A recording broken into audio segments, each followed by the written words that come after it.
said, the Kansas City Chiefs are the most predictable thing in the National Football League because they're always going to be in a position where they win a lot of games. And so we want to know who's going to knock off the Kansas City Chiefs from that perch of NFL supremacy. And so week to week, I update the top 5 teams that I think are capable of being able to do that at some point during this season. Are you guys ready? I am ready. Evan? I'm ready, but I don't even know that there are any anymore. I know, right? I've gone to the place. Of what, 3 feet? Oh, no. Well, before you go to the place, Yeah. let me go to the list. Let's do it that way. So let me see if I can convince you. Go ahead. Before you go to that place. Is that all right? I'm good. All right, let's do it. Jovante, if you will. Number 5. The Houston Texans, they improved to 4-1, their second best record through the first 5 games in franchise history. They had a 5-0 start in 2012, but I mean, it looks different with the Houston Texans because they have a quarterback in C.J. Stroud, and we're talking about a guy that is 8th in QBR and 3rd in passing yards. Now, he's got a little bit of adversity. Nico Collins had a hamstring injury in the second quarter of that game. He's going to be out for a little while, considered week to week with that. And so in his absence, he's going to need Steph Diggs and the other receivers to step up. What could help offset the absence of Nico Collins is the return of Joe Mixon from that ankle injury, who is now considered day-to-day. So we'll see what happens in week 6, but Joe Mixon doesn't sound like he's too far away from being back on the field. And we knew how explosive that offense was when they had more balance, because right now they're just asking C.J. Stroud to drop back and be really, really special. And good for them, C.J. Stroud is. But the other thing that I think is worth pointing out to the Houston Texans is the game management of DeMeco Ryans. I know everybody is going to jump to what we saw at the end of the game, keeping the Buffalo Bills pinned down. Thank you, Sean McDermott, getting the ball back, setting up the game-winning field goal with 7 seconds to go. But also paying attention, Houston Texans bookended the half with scores, and setting up that field goal at the end of the first half proved to be consequential. So I think DeMeco Ryans deserves a lot of love, not only what he does on the defensive side of the ball, but growing into those shoes as a head coach in the NFL with being able to manage the game. Next. Number 4. The Washington Commanders. Ooh. Washington piled up 114 points in its last 3 games. It's the most over a 3-game span since 1999. Jaden Daniels became the first player in NFL history with 1,000 passing yards and 250 rushing yards in the first 5 games of a career.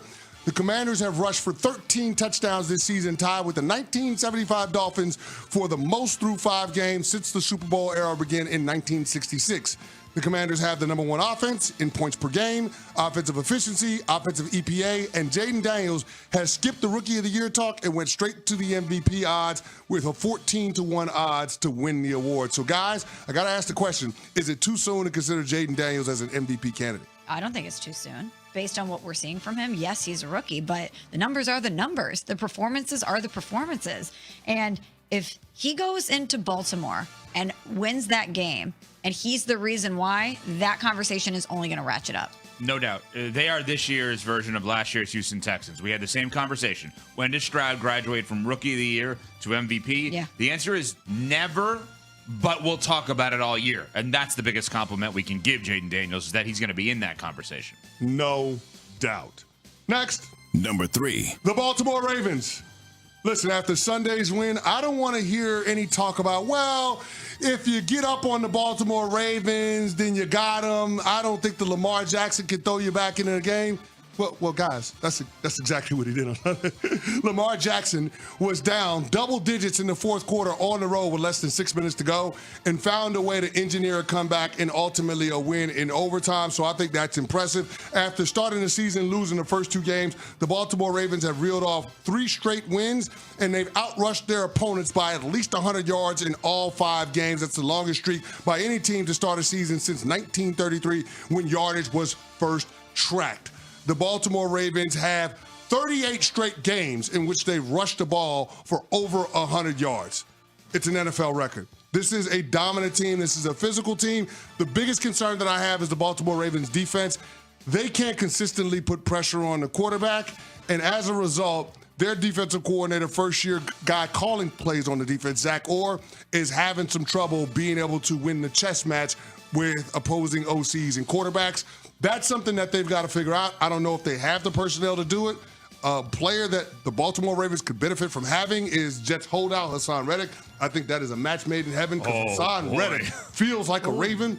So if I had to point to one thing that can keep Baltimore from challenging the Kansas City Chiefs for NFL supremacy, it would be that Ravens front four pass rush. But I want to give them the benefit of the doubt because that is a franchise that's always played really good defense.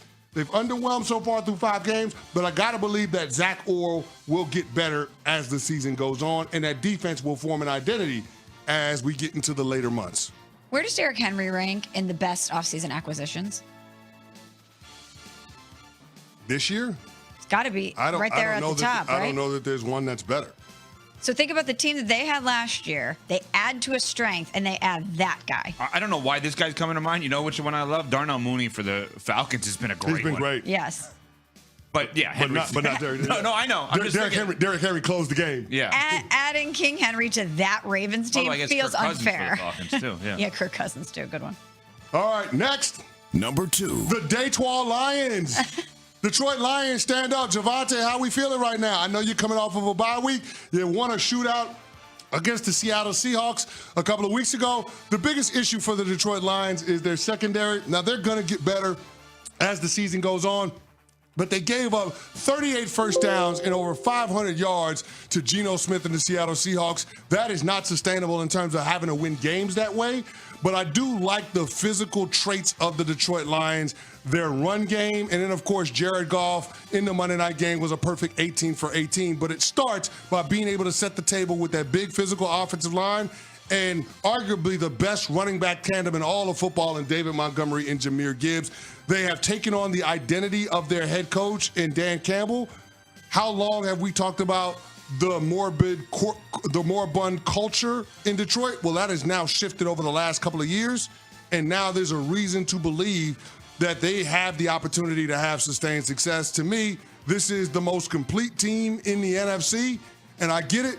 They don't have the best record in the NFC, but I do believe that the Detroit Lions will be there standing in the end as the NFC North Division winners and a team that is poised to go on a deep playoff run.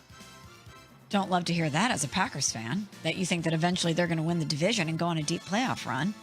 I don't want to ruin it, but my guesstimation is this list is not going to be good for you as a Packers fan. I think you might be right on that one.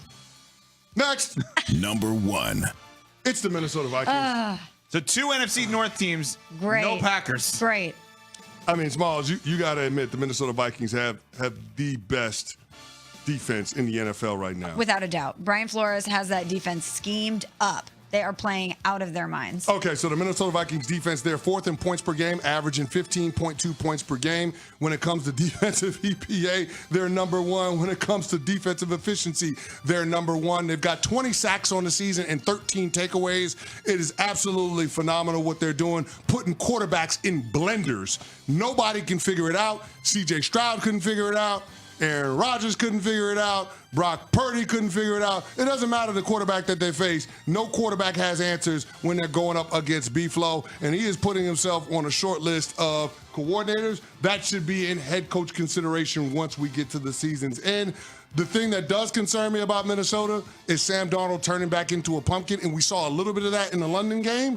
But that's a really good Jets defense that he was going up against. And the one thing that I would say could be the saving grace is that he has Justin Jefferson to throw the football to. Also considering they got T.J. Hockenson, they've got a really good offensive line in Aaron Jones.